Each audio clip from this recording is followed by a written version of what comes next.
Hello friends, welcome back to my channel again. Today let's see all the books that will put you in the right mood for fall or autumn season.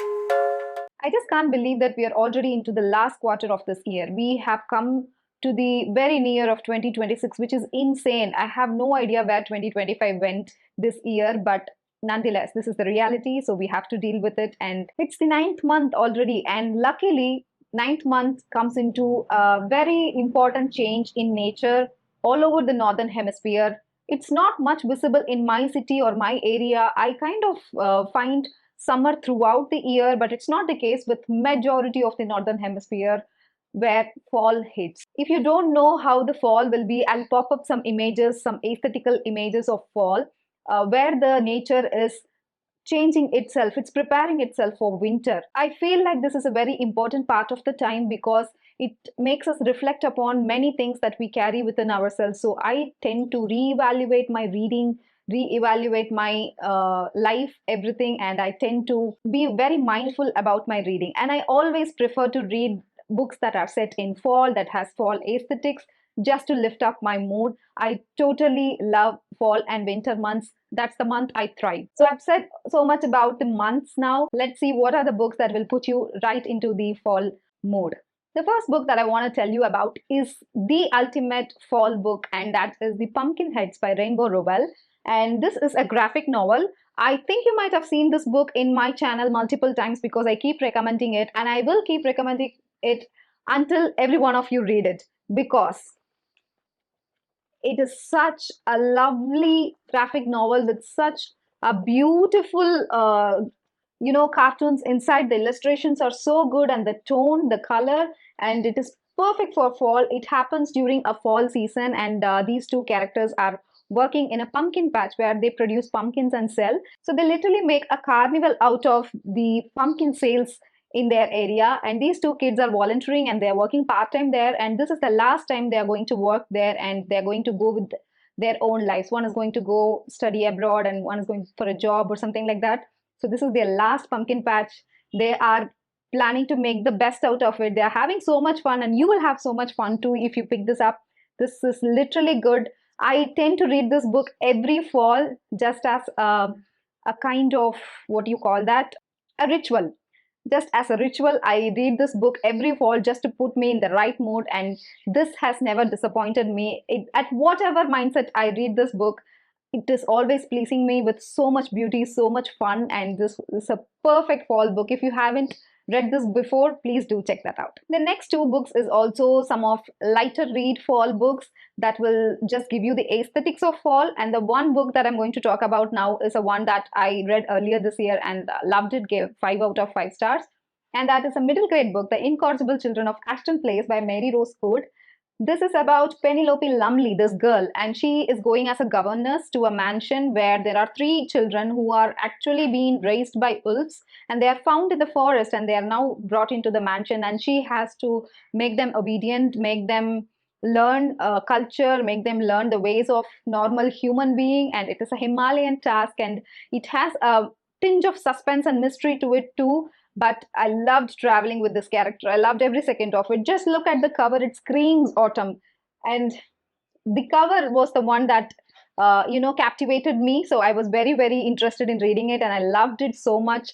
If you want some lighter side of fall books that you'll just have fun with, go with this one. The next one is a witchy book, which is really perfect for fall. And this one is a cozy fantasy one, and it is The Very Secret Society of Irregular Witches by Sangu Mandana.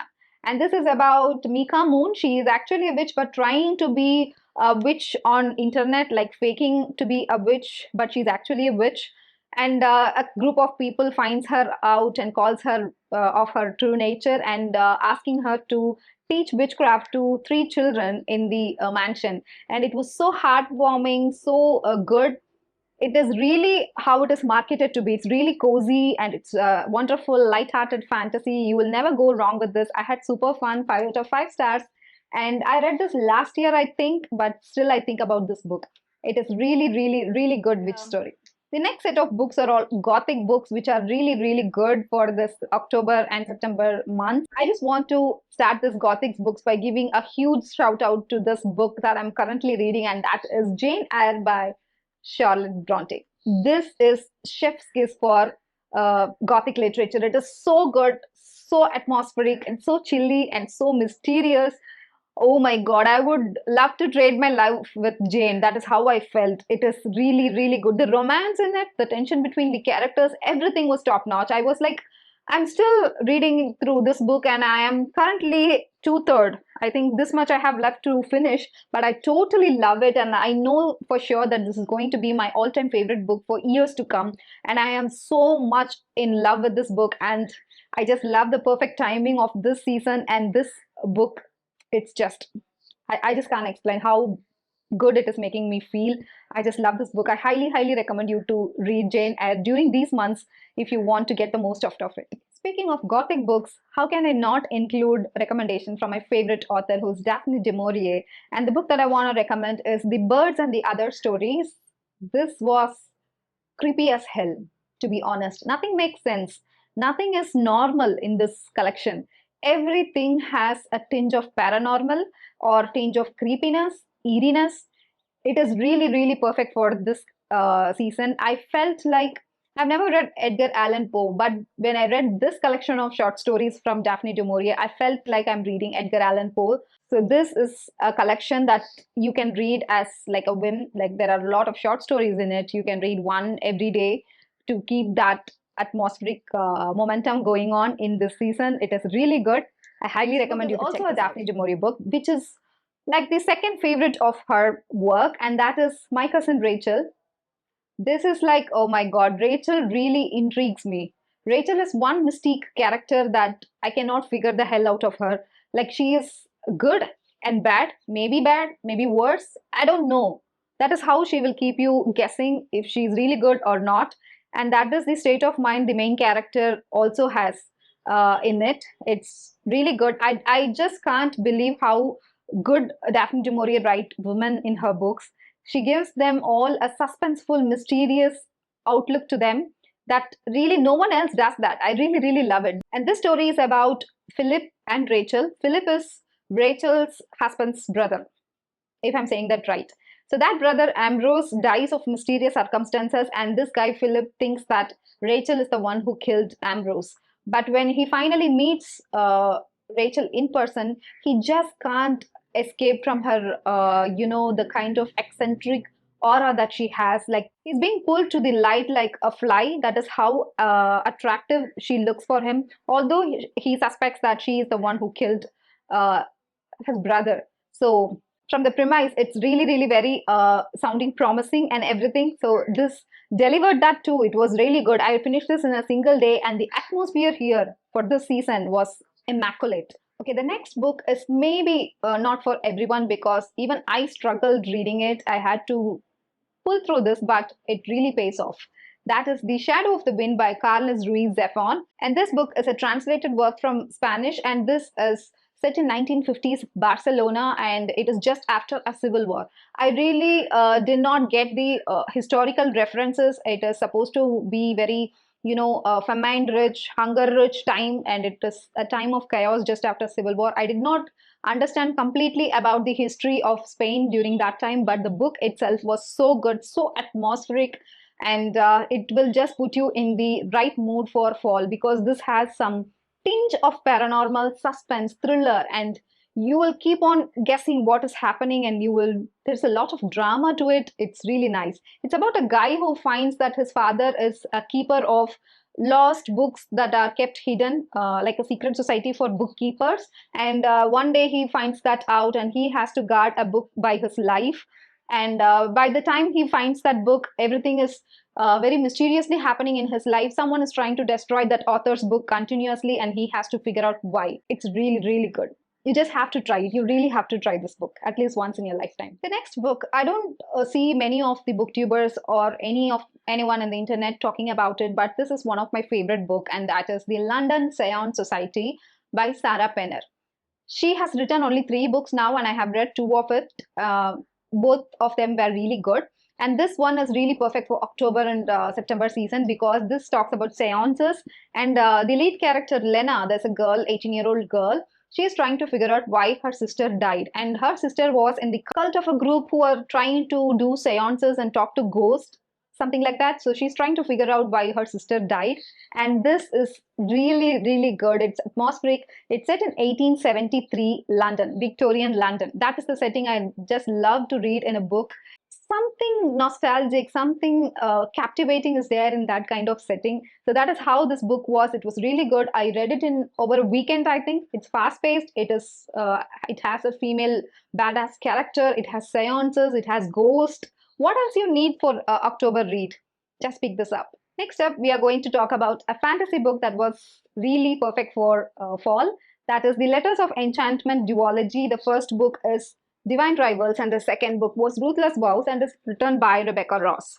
So this book was really, really, really atmospheric because it literally starts during the September month, and the description, just the first paragraph of description was just, oh my God, it was touching the right spot for me, and it was keeping me engaged, and it just transported me to a place where autumn is at its peak. It was really good. The writing is so lush and lyrical. It's really, really nice. And I just loved reading this book, as you can see from the tabs. Oh my God, I just miss doing this. And I love the sound of it. I just can't help doing that because I loved it so much. I annotated this to my hell. And it's about Iris, Vino, and Roman Kit. They both are arch nemesis fighting for the same job, but they kind of exchange letters through a magical typewriters without knowing that it is the other person, and they fall in love. What else do you want to know? It's really good. The premise is so good. I just loved it. I gave it 5 stars, and I keep on thinking about it, especially during these months. This will put you in the right mood. Okay, we have almost come to the last of this video. We have only 2 books to talk about. The next one is also a fantasy, and that one is Warm Hands of Ghost by Katherine Arden. Just by the title, just by the cover, just by the illustrations on this book, it screams autumn, doesn't it? It's really good. It is also set during, I think, just during the First World War time, and it's about a nurse, a soldier nurse who is serving in the war, and when she comes back, she finds out that her little brother, who was also a soldier, is missing now. Everyone thinks him to be dead, but she is convinced that he's not, and she is going in search of her little brother. And there are also seances included in it, and there is a speculative version that follows this book just after halfway through the book. It is also really good, and it will keep you in the right atmosphere. The atmosphere in this book was top notch. It was really, really good. The eeriness, the uncertainty of life, uncertainty of whether she's going to find her brother in one piece or not, that was really good.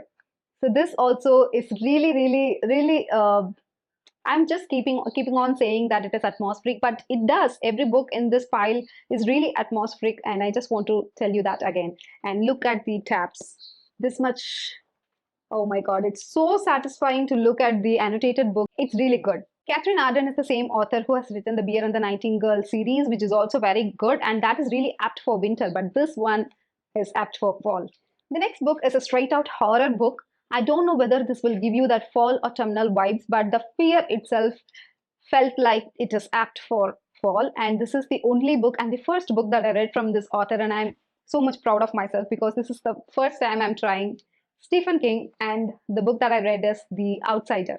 This is about a murder of a 11-year-old kid, and the murderer is being captured immediately, but they are finding a lot of hard, fast evidence that the person who murdered the kid was also at the same time was there at some other place which was not uh, possible at all. But the evidences are so overwhelming that they have to rule out that he's not the murderer. But can one person be at the same place in a different part of the earth and making crimes? Is it even possible?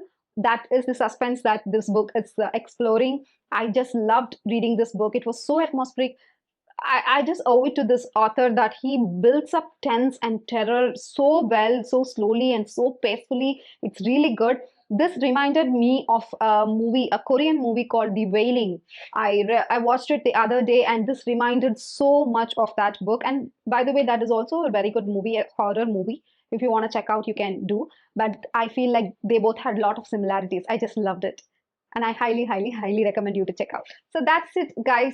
Honestly, there are lots and lots of books in my bookshelves that just remind me of fall and autumn and coziness, and I just can't pick everything. So I just decided to go with just 10 books that were just on top of my head, like the ones that I read very recently. There are a lot of books that I read in the past years that I adore, love, and think about it all the time during these months.